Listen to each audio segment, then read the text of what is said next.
I just want to take this time to revisit one of my favorite guns.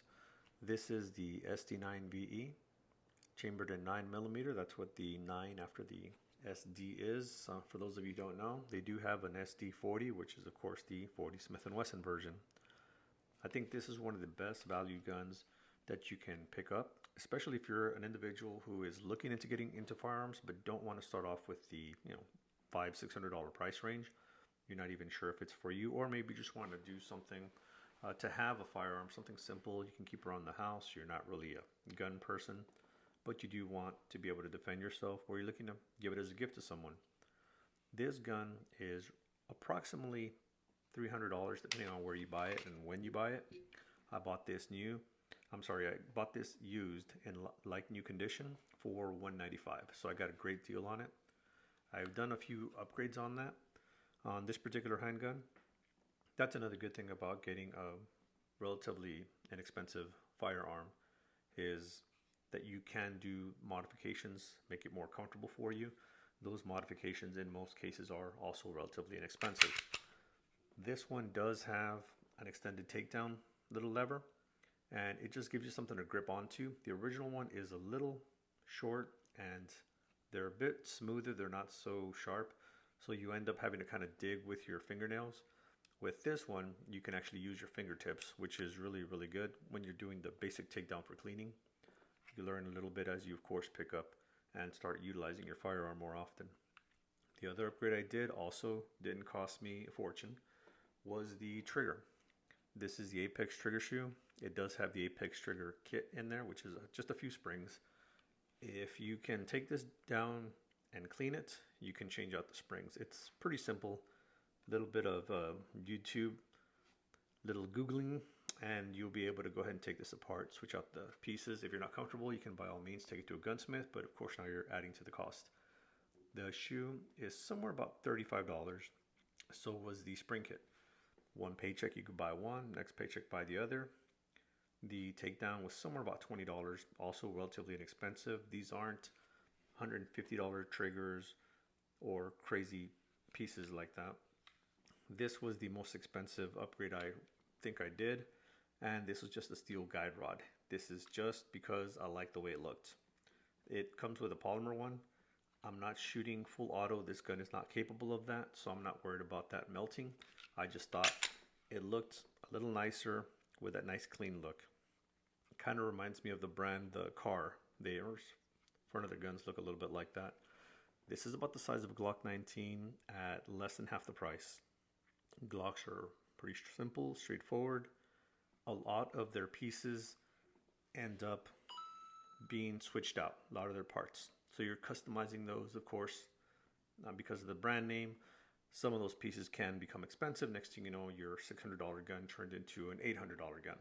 Whereas something like this, again, if you were to get one new, say you got it for $300, you add a few pieces, you're still looking at just under $100 roughly, depending on what you switch out and with what. Night sights, for example, are going to be more expensive. This did come with the plastic sights. They were 3-dot. Now, I had an M&P. I got night sights on it, so I had an extra set of sights.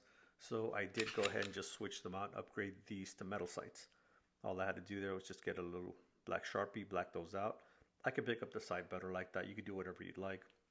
You could leave the factory ones on there. People don't like plastic sights, but I've never heard of anyone having issues with them. Aside from not liking them or talking about potentially breaking them, I've never actually seen one break. I've never had anyone show me, hey, look, I broke my front sight or my rear sight doing X, Y, or Z. So a lot of it is just to prevent issues.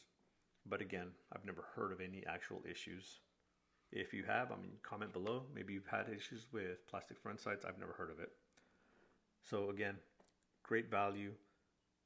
This is a great gun. It's very, very reliable. I would easily pick this gun up if my whatever I was carrying that day wasn't available, and I'd know it would work. And the other great thing about this, now this one did come with the one magazine. I went to a pawn shop, they had a box of magazines. None of them were marked. Nobody knew what they were as far as what magazine what was for what gun. I was able to find one. I recognized it because I had just purchased this, recently at the time. And I picked this up for $10. So $10, $195, that's $205 for a functioning gun. Again, that's provided you don't do any of the upgrades I did. And at one upgrade a paycheck, it's nothing. If I want to, I could put a light on it, make it a home defense gun. I chose not to because I like the simplicity of it. And I have other guns that have things of that nature.